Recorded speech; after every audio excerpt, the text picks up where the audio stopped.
축복합니다. 자, 오늘 제목이 뭐죠? 행복의 이유, 행복. 자, 우리 앞에 제가 목회 주제라고 사실은 제가 이제 뭐랄까요, 여러분들과 함께 이 신앙생활을 한다는 게 제 혼자만 뭐 좋아라 이렇게 할 수는 없을 것 같아요. 그래서 나는 이 진짜 기쁨과 행복을 같이 했으면 좋겠다, 이런 마음이 드는 거예요. 사실은 우리의 연구표가 있어요. 우리 죄송합니다. 개척 때부터 영혼구원 제자상기 널리 선교라는 우리의 그 연구표가 있습니다. 연구표는 뭐 어찌 보면 우리가 모든 성도들이 지향해야 할 그 이제 뭐랄까요, 그 주제이고요. 우리 한가족 교회만의 목회 주제는 저는 여러분들이 정말 행복한 성도로 행복한 교회로 세워져가는 그런 은혜가 있었으면 좋겠다라는 마음에서 목회 주제를 이렇게 정했습니다. 오늘 본문 말씀은 동일한 말씀, 신명기 33장 29절 말씀을 가지고 행복의 이유라는 제목으로 같이 함께 생각을 해보고자 합니다. 여러분, 행복이라는 단어를 사전적으로 보시면 생활에서 충분한 만족과 기쁨을 느끼는 흐뭇함 혹은 그런 상태, 이렇게 정의하고 있습니다. 자, 보십시오. 행복한 기분, 행복한 느낌, 만족감, 그런 것을 느끼는 감정 혹은 그런 상태, 이게 행복이다, 이렇게 정의합니다. 자, 그런데 여러분, 조금 이 정의에서 좀 어폐가 있죠, 그죠? 사람이 생활 속에서 충분한 만족과 기쁨을 느끼기에는 이거 때문에 안 되라는 생각이 먼저 들어요, 사실. 왜냐? 불가능하기 때문에 그래요. 돈이 많다고 행복하냐? 그거 아니라는 거 우리는 이미 머릿속은 다 알고 있어요. 그런데 우리는 사실 그것만이라도 있어야 조금이라도 행복하지, 이런 생각이 있어요. 또 기분이 좋아라고 어떤 분들은 기분 나쁜데 스트레스 풀려고 술을 드시기도 하고, 또 어떤 분들은 나의 건강이 제일 우선이야, 그래서 건강을 지키기 위해서 운동합니다. 땀 흘리고 막 운동하고 나면 우리가 흐뭇한 느낌이 있죠. 만족감이 있어요. 근데 우리는 보통 보면 이 흐뭇함과 만족감을 어디서 느끼냐면 다른 사람과의 비교 속에서 충분한 만족과 기쁨을 느끼려고 하지만 그렇지 못한 거예요. 옆집 사람이 땅을 사면 뭐가 아파요? 배가 아픈데, 더 배가 아픈 사실은 뭔지 아세요? 그 옆집에 그 사람이 산 땅값이 오를 때 더 배가 아프다고 합니다. 이게 우리 인간의 속성이잖아요. 우리가 그러니까 뭐 이렇게 뭐 가진 것 때문에 아니면 뭐 어떤 감정으로 내가 행복함을 누린다, 이거는 아닌 것 같아요. 오늘 모세가 신명기 33장에 이스라엘 민족의 이야기를 다루고 있잖아요. 근데 이 지금의 상황이 어떤 상황이냐면, 지금 모세가, 죄송합니다, 쇠가 빠지게 고생을 해서 자기가 이제 죽을 상황에, 마지막 죽음을 앞두고 있는 상황에 이스라엘 백성들한테 지나온 40년 동안 자기와 함께 살아온 모든 사람들이 사실은 다 죽었어요. 자기가 이제 앞으로 자기는 나름대로 자기가 생각하는 가나안 땅에 들어가지도 못하는 상황이에요. 지금 얼마나 남은 시간들이 개고생일지 안 봐도 뻔해요. 광야에서 그렇게 백성들이 자기를 괴롭혔고, 또 백성들은 그 죄 때문에 죽어나갔고, 또 가나안 족속과의 전쟁에서 어떻게 사람이 어떻게 될지 모르는 거예요. 그런 전쟁을 앞두고 있는 그런 상황 속에서 모세가 가만히 생각하니까 너무너무 자기는 행복한 거예요.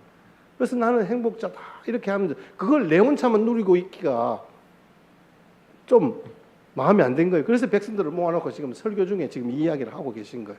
흥분된 마음으로 각 지파들에게 축복하면서 여수론이여 너희는 행복하다. 이 여수론은 뭐냐면 이스라엘 백성들아, 이런 의미인데요.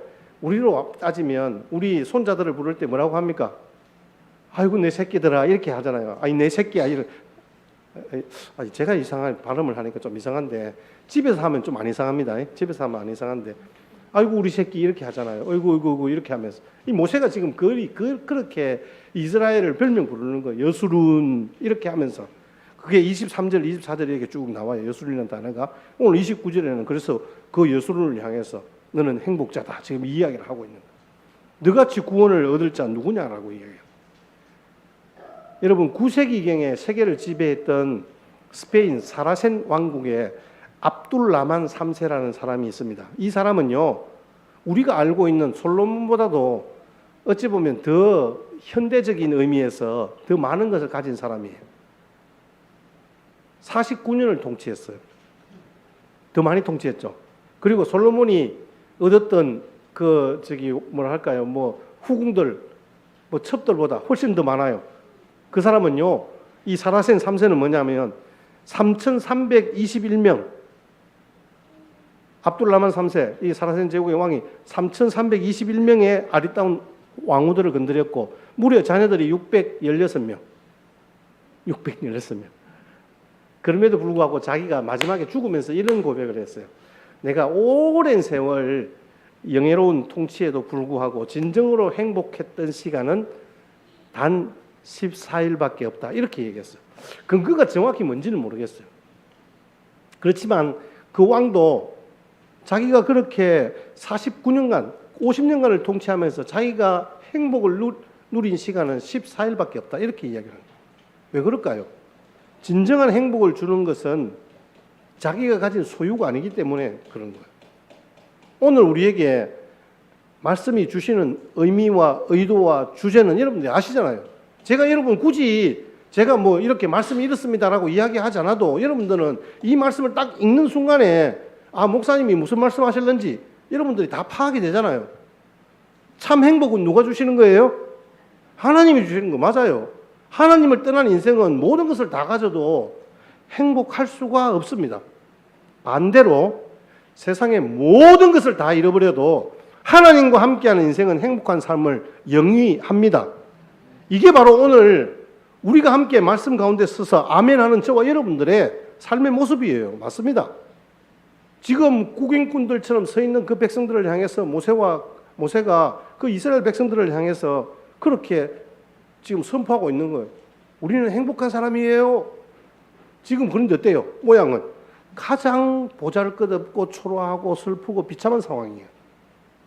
그런데 지금 모세가 우리가 행복한 사람이라고 선포할 수 있는 그 이유는 뭘까? 비교할 수 없는 행복, 가장 강하고 번창한 민족들보다도 더 행복하다라고 그렇게 이 모세가 말하는 거예요.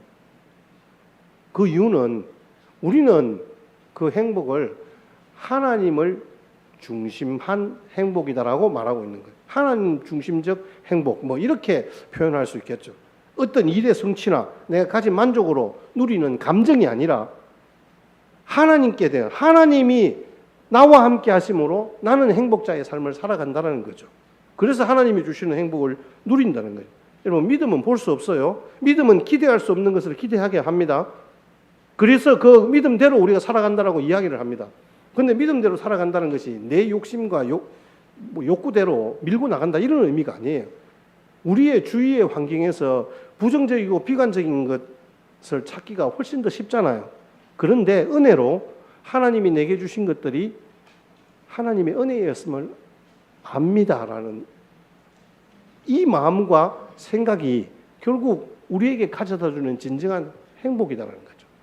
여러분, 모세와 같은 상황에 처했던 사도 바울이 똑같은 상황입니다.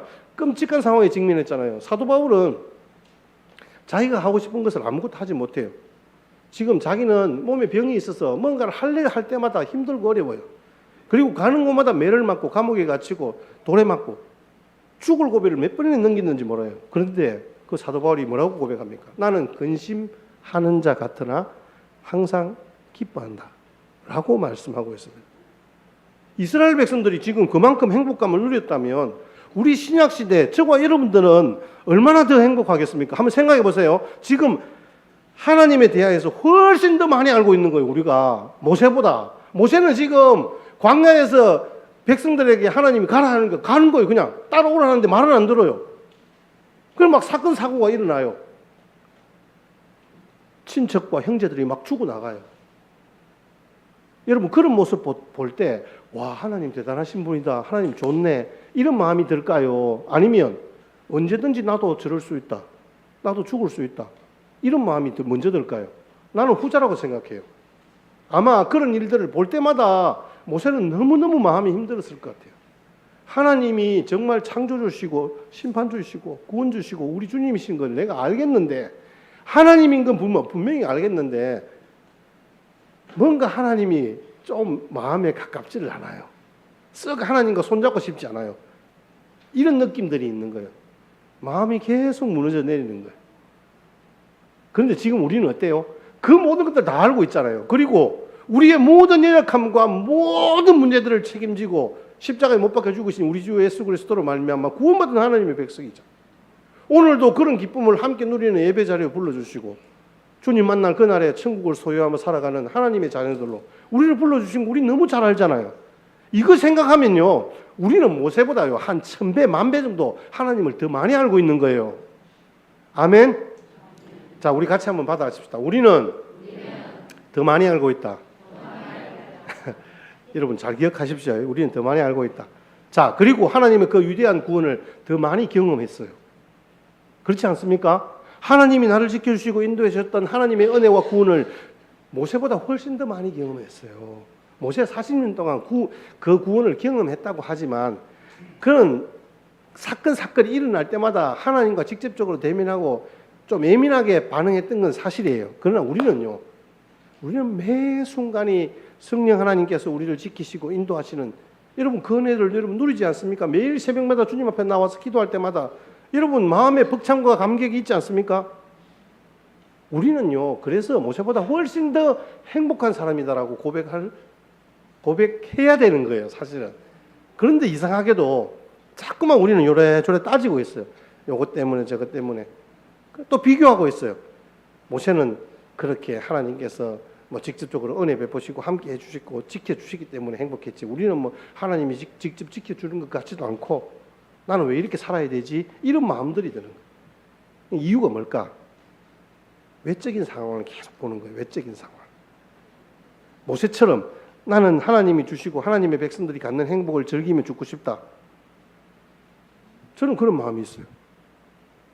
저는 모세가 지금 나는 행복한 사람입니다, 이스라엘 여러분들은 행복한 사람입니다 라고 선포하는 그 말씀처럼 오늘도 저는 여러분들에게 그 마음을 나누고 싶은 거예요. 나에게 행복 주시는 하나님, 그래서 행복한 교회, 행복한 여러분이 되었으면 정말 좋겠습니다. 여러분 하나님 때문에 행복한 남은 인생길 되시기를 주님의 이름으로 축복합니다. 그래서 오늘 말씀에 제가 오늘 계속해서 지금 말씀드리잖아요. 하나님 중심적 행복, 하나님이 주시는 행복이 무엇일까? 자, 오늘 5가지만 여러분들에게 말씀드릴게요. 첫 번째, 한번 말씀을 보십시다. 자, 29절. 자, 우리 첫 단락만. 자, 시작. 이스라엘이여 너는 행복한 사람이로다. 이스라엘이여 너는 행복한 사람이다. 여러분, 이스라엘은 하나님께서 이스라엘, 하나님과 함께하는 민족이에요. 하나님이 아이고 내 새끼 하면서 아들같이 손자같이 그렇게 불러주는 하나님의 소유예요. 하나님이 이스라엘을 소유했다 생각하지만 사실은 이스라엘이 하나님을 소유한 거예요. 그래서 여호와를 소유함이 가장 큰 행복인 거예요. 아까도 제가 말씀드린 사전적 의미가 행복이 욕구가 만족되고 부족함이나 불안감을 느끼지 않고 안심해하는 그런 심리적 상태를 이야기한다면, 여러분 사실 짐승들도 이런 상태를 느끼지 않습니까? 여러분 강아지가 행복감을 느낄 때 어떻게 하죠? 강아지 우리 최민아 집사님 오늘 안 오셨어요. 강아지 꼬리를 막 흔들잖아요. 행복하면 막 꼬리를 흔들고 그리고 주인이 오면 굉장히 반겨요. 행복하죠. 주인을 만나니까 행복한 거예요. 어떤 사람들은요, 사람들 중에 어떤 사람들은 음식을 맛있게 먹었을 때, 맛있는 음식을 먹을 때 굉장히 행복하다고 합니다. 저도 그래요. 저는 먹는 어떤 감각으로 행복한 게 아니라 음식을 보면 그냥 이렇게 다 세상이 내 것처럼 저는 만족감이 있어요. 저는 국수 한 그릇 놓고도 그게 얼마나 감사한지 모르겠어요. 먹는다는 감정들은 결국 나에게 뭔가가 채워진다는 의미가 있으니까, 느낌이 있으니까 감사한 것 같아요. 행복감을 느끼는 것 같아요. 그리고 대부분의 사람들은 사랑하는 사람과 함께 있을 때 행복감을 느낍니다. 자, 그런데 여기 보십시다. 행복감이라고 하잖아요. 행복감. 그런 감정, 만족감, 흐뭇함을 느끼는 그 감정들이 영원하지 않다는 겁니다. 사람은 자신이 안정과 만족을 느끼는 대상을 소유하고 싶어하고 또 소유했을 때 행복감을 느끼지만 동시에 그것들이 없어질 것에 대한 두려움이 있는 거예요. 그래서 연예인들 같은 경우에 굉장히 힘들어하는 거예요. 아, 오늘의 인기가 내일은 보장할 수 없다는 거잖아요. 우리도 마찬가지잖아요. 사랑하는 사람과 영원히 함께 하고 싶은데 사실 그게 지켜지지 않는 거예요.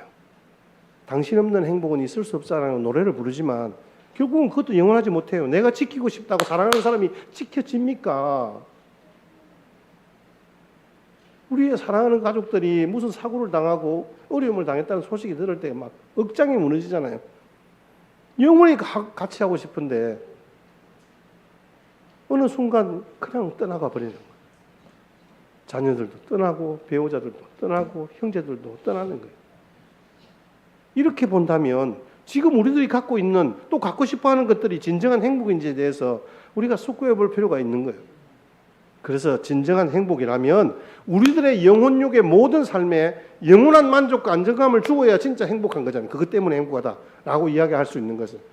근데 감정은 영원하지 않습니다. 그죠? 그래서 진정한 행복은 무엇입니까? 진정으로 행복한 사람은 어떤 사람일까요? 오늘 성경 말씀에서 그 해답을 이야기할 때 이스라엘이여 너는 행복한 사람이다. 다시 한번 띄워주십시오. 같이 우리 전체를 이전에 읽겠습니다. 시작. 이스라엘이여 너는 행복한 사람이라. 여호와의 구원을 너같이 얻을 백성이 누구냐? 그는 너를 돕는 방패시요 내 영광의 칼이시.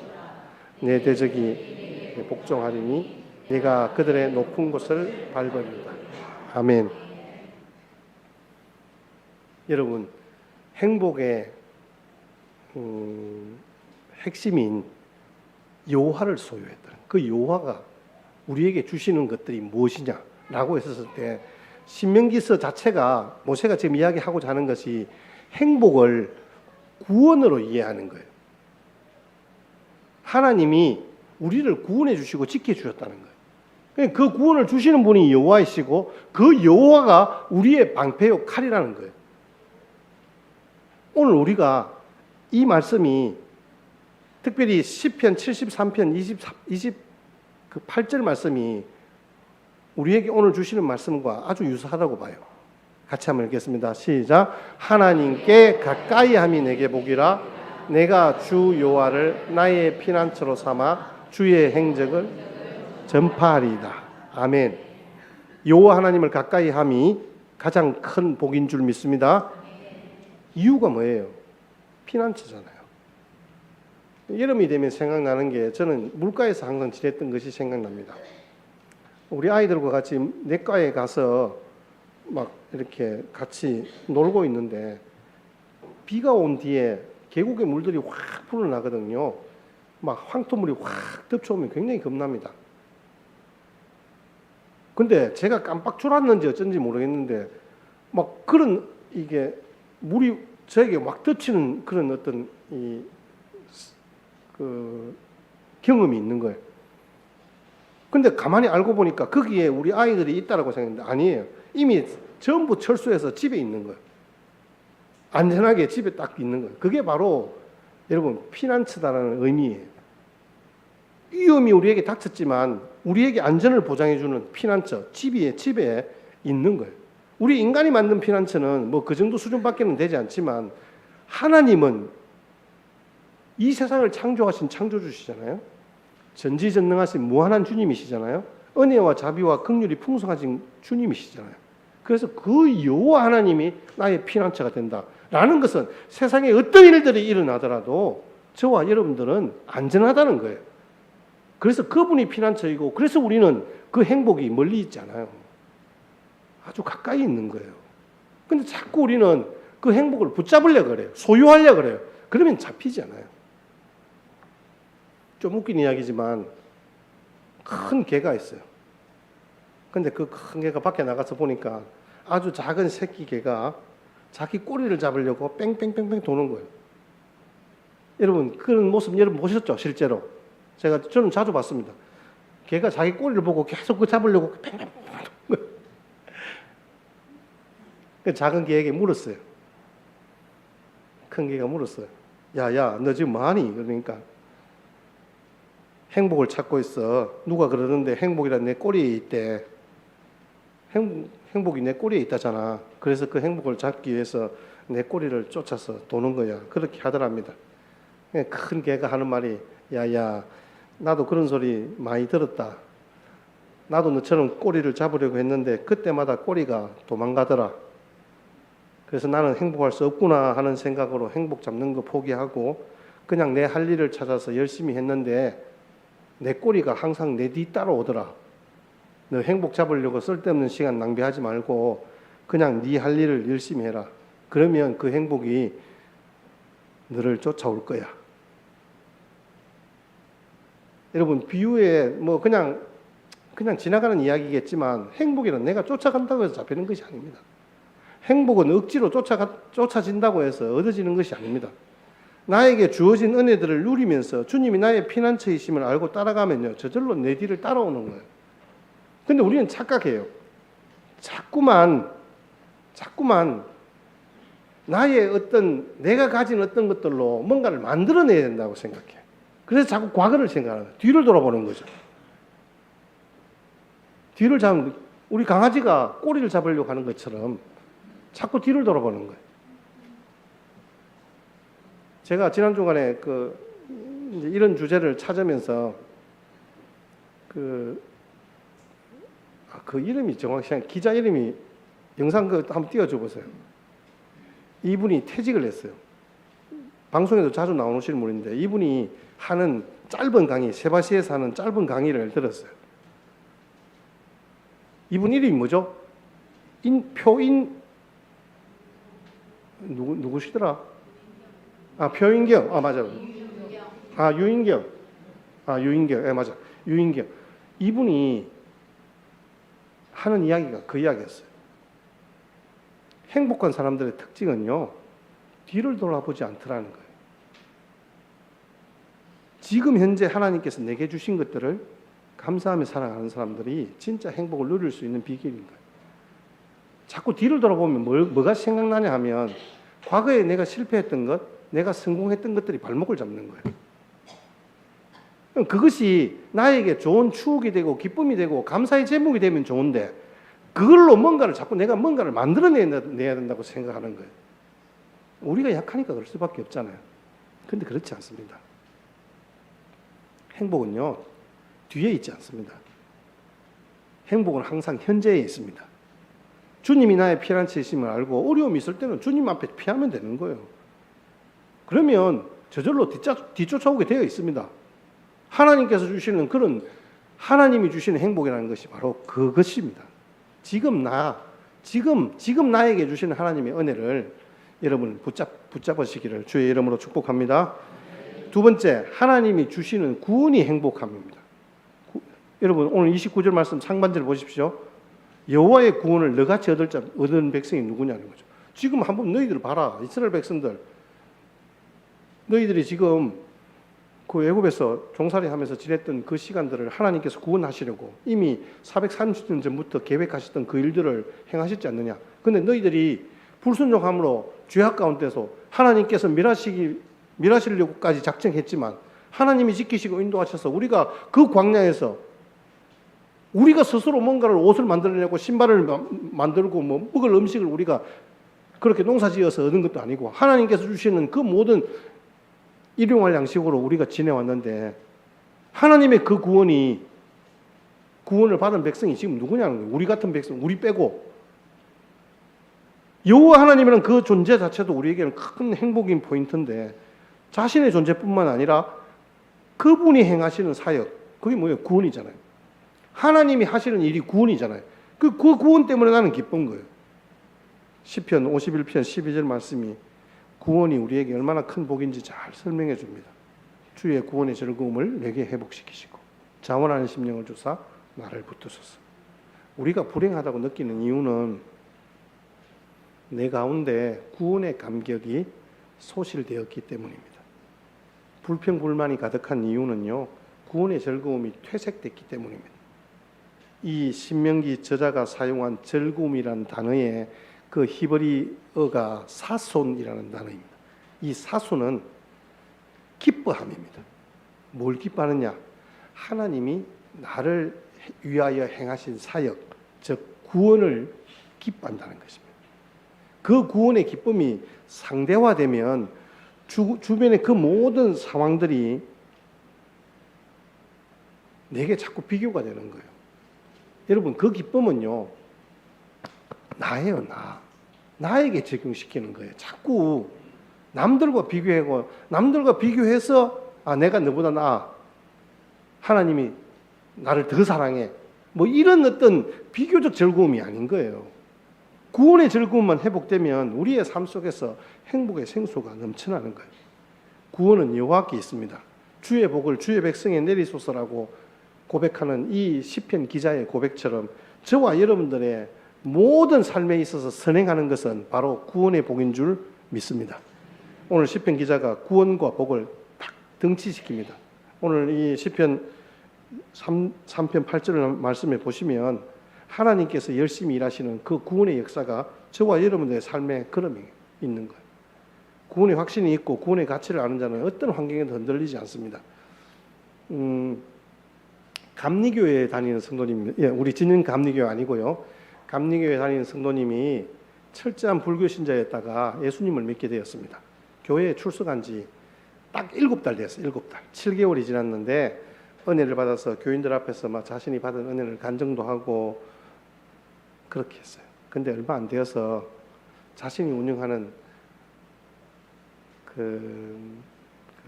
뭐랄까요, 약재를 이렇게 하고 하는 그 흑염소 가게에서 그게 기계가 있잖아요.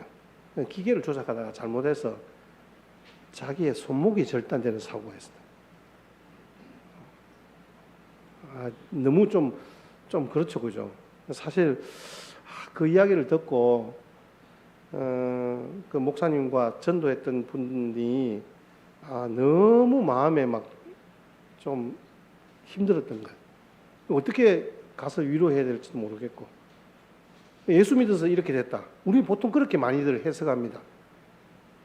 혹시 그래서 그런 마음으로 실족할까 봐서 염려하고 있는데, 목사님이 병원에 신방을 가니까 그분 하는 말이 하나님께서 세상의 친구들을 멀리 하라고 이런 일을 기억해 하신 것 같습니다. 두 손으로 죄 짓고 지옥에 가는 것보다 한 손으로 천국 가는 것이 더 좋습니다. 그러면서 오히려 걱정하지 말라고 목사님을 위로하더랍니다. 이 말을 들은 그 담임 목사님이 얼마나 행복했겠습니까? 정말 구원의 은혜를 아는 성도이지 않습니까? 이 성도님이 그런 구원의 가치와 기쁨을 누리며 살아가는 거죠. 그래서 그 구원의 기쁨을 아는 여러분들이 저보다 훨씬 더 행복한 사람들이에요. 자, 오늘 세 번째 29절 같이 하반절 같이 한번 보십시다. 29절 그는 너를 돕는 방패시요 우리의 내 영광의 칼이시다. 돕는 방패, 영광의 칼 이렇게 합니다. 하나님이 우리의 칼이라고 얘기합니다. 여기서 여러분 성경에서 나오는 칼이라는 의미는 특별히 영광의 칼이라고 그러잖아요. 영광의 칼. 칼은 공격무기입니다. 신약 성경은 공격무기를 뭘로 표현합니까? 에베소서 6장에 성령의 검, 하나님의 말씀이라 그러잖아요. 사도 바울이 하나님의 말씀, 성령의 검이라 그래요. 예수 그리스도께서도 사단의 유혹과 시험을 성령의 검인 말씀으로 물리치셨습니다. 검 자체의 능력이 있는 것이 아닙니다. 말씀의 검을 쥐는 주체는 인간입니다. 하지만 말씀의 검을 쥐어주는 분은 누구냐? 성령 하나님이에요. 그래서 성령께서 말씀의 검을 쥐고 사단 마귀 대적들을 거꾸로 때리는 거예요. 그 자체로 우리에게 위로가 되는 거예요. 하나님이 대신하여 싸우시는구나. 내가 지금 당하는 어려움, 이 문제는 내 문제가 아니구나. 하나님이 싸우시려고 이 판을 벌이셨구나. 여러분 그렇다면 우리 손에 쥐어진 그 칼을 우리는 어떻게 해야 될까요? 잘 관리해야 돼요. 칼은 날카롭고 예리합니다. 까딱 잘못하면 본인이 상할 수 있습니다. 최선을 다해서 그 예리함이 퇴색되지 않도록 관리하고 그 말씀의 금이 무디어지지 않도록 그 손수 그 예리함을 잘 유지해야 합니다. 이 히브리서 기자는요, 날카롭다는 그런 뜻을 가진 헬라어 토모스를 사용하면서 말씀의 금이 가지고 있는 예리함과 날카로움을 한껏 더 선명하게 드러내고 있습니다. 여러분 전쟁터 한복판에서 적과 싸우고 있는 중이라고 한번 여러분 생각해 보세요. 칼을 적군에게 빼앗겼고 남은 것은 방어 무기밖에 없는 그런 상태입니다. 그런데 날카로운 금을 가진 그 적군이 나에게 달려오고 있습니다. 이제 죽을 시간만 남았습니다. 그때 내 앞에 등장해서 예리한 금으로 나를 향해 달려오는 그 적군을 한 칼에 쓰러뜨리는 아군을 만났다고 한번 생각해 보십시오. 그 여호와 하나님이 내 칼인 거예요. 기드온의 칼이다라는 말이 그 말이잖아요. 그분은 적군을 물리쳐 주시는 분이에요. 여호와의 칼은 그 어떤 칼보다도 예리하고 날카로워서 적군이 한 칼에 나가 떨어지는 거예요. 여러분 저와 여러분들이 주중에도 계속해서 말씀 가운데 서잖아요. 하나님이 하루를 시작하면서 내게 주신 그 약속의 말씀은요, 오늘 하루를 지켜내는 여호와의 칼인 거예요. 영광의 칼이 되는 거예요. 주님이 칼이 되셔서 우리를 지켜주시고 우리가 미리 겁먹고 걱정하는 것, 여러분 그것은 행복하지 못하게 만들려는, 우리를 불행하게 만들려는 사단의 계략입니다. 여러분 속지 마시고 영광의 칼을 소유한 자로 여러분 더 그 말씀의 금을 예리하게 잘 관리하시기를 축복합니다. 오늘 29절 하반절 동일하게 우리의 방패라고 말씀하고 있습니다. 칼은 공격무기입니다. 그런데 방패는 방어무기입니다. 여러분 방패와 칼이 있어야 조화가 되고 극강의 전투력이 형성되는 거죠. 시편 115편 11절 말씀도 여호와 하나님이 우리의 어떤 방패가 되는지 잘 묘사하고 있습니다. 같이 함께 보겠습니다. 시편 115편 11절 시작. 여호와를 경외하는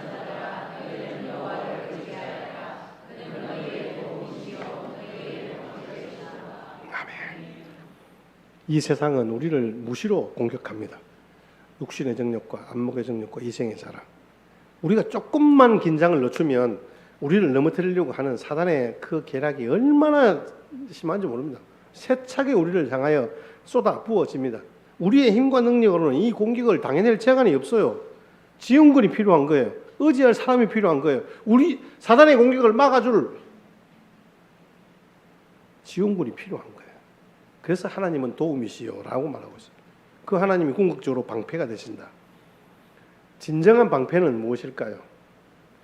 하나님이 우리를 도우시는 진정한 방패는 무엇일까요? 사랑입니다. 사랑. 여러분 사고가 딱 애견될 때 부모가 자녀를 위해서 대신 몸을 던지잖아요. 자동차가 달리고 있습니다. 자녀가 아무것도 모르고 길을 건너가요. 그러면요 부모는 앞뒤 생각 안 해요. 그 아이를 지키기 위해서는 그 몸을 그냥 던지는 거예요.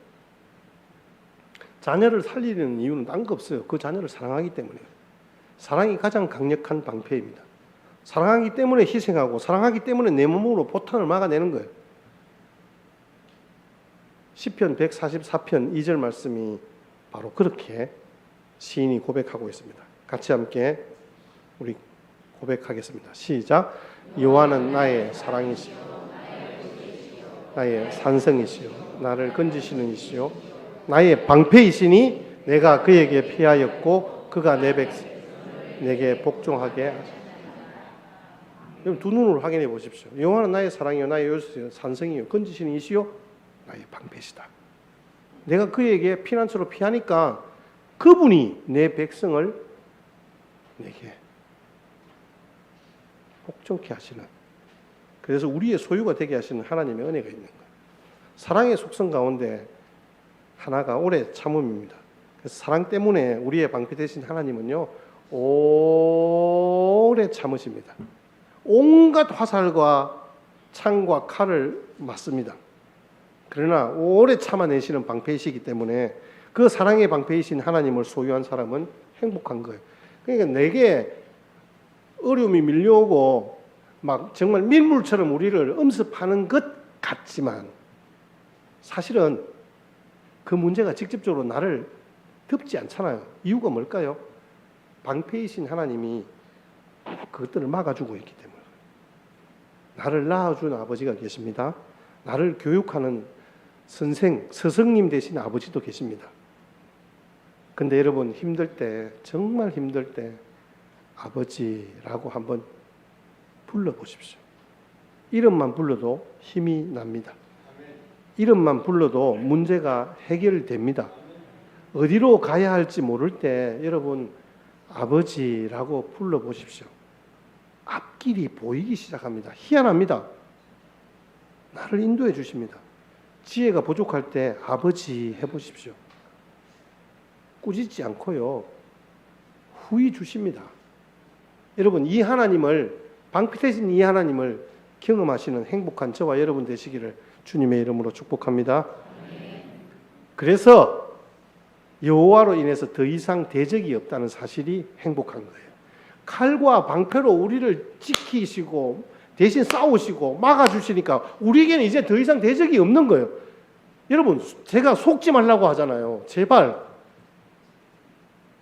사단이 나를 공격해서 나를 죽일 듯이 덤벼듭니다. 그럼 나는 막 진짜 죽을 것 같고 정말 힘들어서 내가 어떻게 될지 모르겠어. 나는 계산을 아무리 해도 안 돼.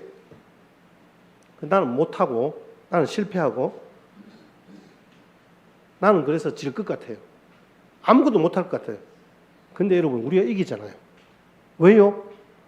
하나님이 칼과 방패 되셔서 우리의 피난처 되시고 우리를 지켜주시기 때문입니다. 그래서 여러분들이 깨어 있어야 되는 거예요. 베드로전서 5장 8절 말씀을 보니까 너희 대적 마귀가 우는 사자같이 두루 삼키며, 여러분 우는 사자같이 두루 삼키며 두루 다니면서 삼킬 자를 찾잖아요. 그러면 우리는 그거 보고 지레 겁먹는 거예요. 속지 마세요. 그 대적들이 우리를 진짜 대적 못해요.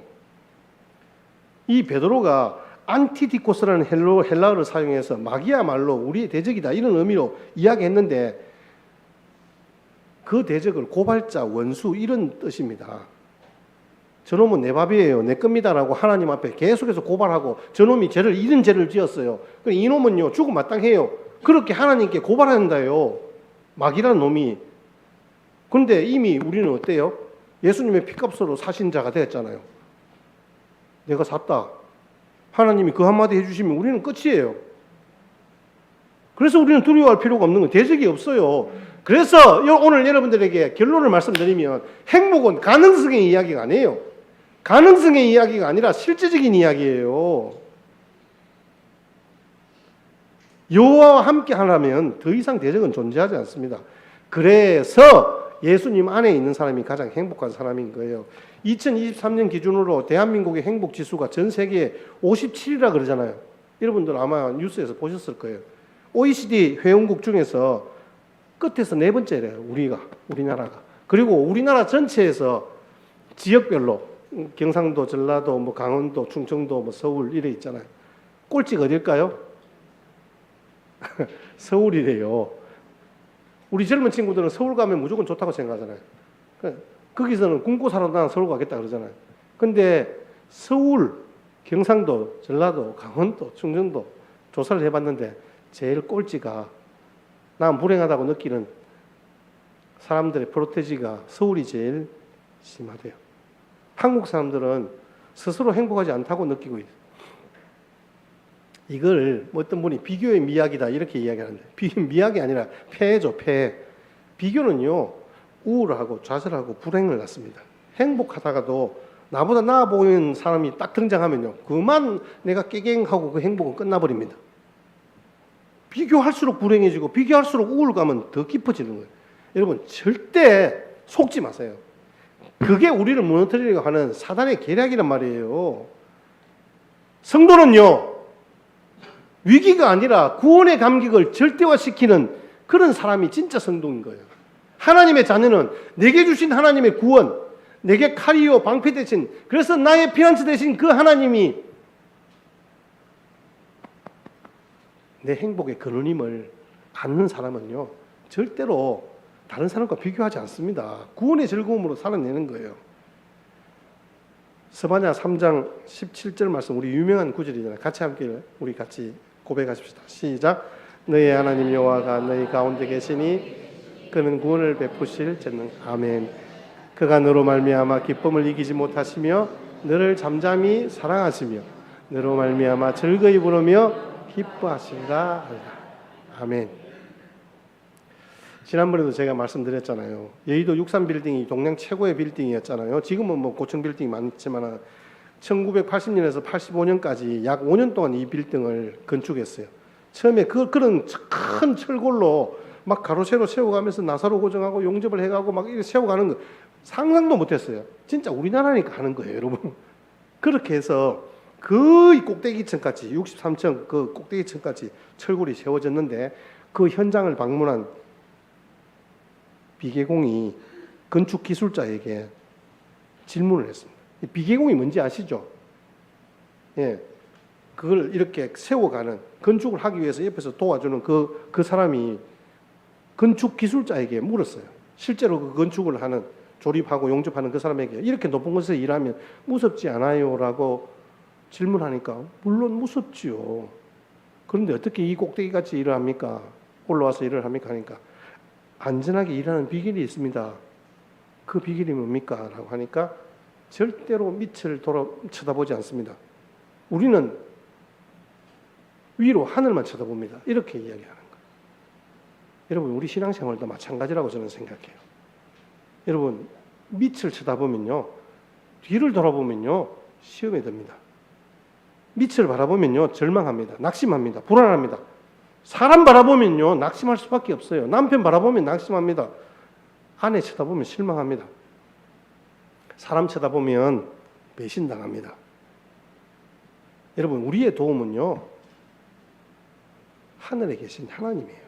그래서 우리의 고개 들어 하늘을 쳐다보십시다. 하나님만 바라보고 하나님만 의지하는 소망인이 되십시다. 그래서 하나님 나를 도와주십시오. 그래서 우리는 천국을 살아가는 거예요. 하늘을 보며 살아가는 하나님 나라의 백성인 거예요. 근데 밑을 쳐다보면 뭐가 될까요? 지옥이 되는 거예요. 땅에서 아웅다웅하며 살아갈 수밖에 없는, 여러분, 하나님과 함께 거함이 진정한 행복인 줄 믿습니다. 너는 행복한 사람이다라고 말씀하시는 하나님의 그 약속의 말씀이 저와 여러분들의 말씀이 되었으면 참 좋겠습니다. 극렬한 고통 가운데 처했던 욥도 이런 행복을 맛보았고, 처참한 십자가의 죽음 앞에서 우리 위해 십자가에 못 박혀 죽으신 예수 그리스도도 이런 행복을 맛보셨어요. 왜 그럴까요? 우리에게 그 행복을 동일하게 누리게 하고 싶은 하나님의 계획이셨어요. 오늘도 죄와 피 흘리기까지 싸워내는 우리 역시도 이런 행복을 맛보게 되기를 주님의 이름으로 축복합니다. 우리 찬송가 94장 같이 찬송 드리면서 봉헌하시겠습니다.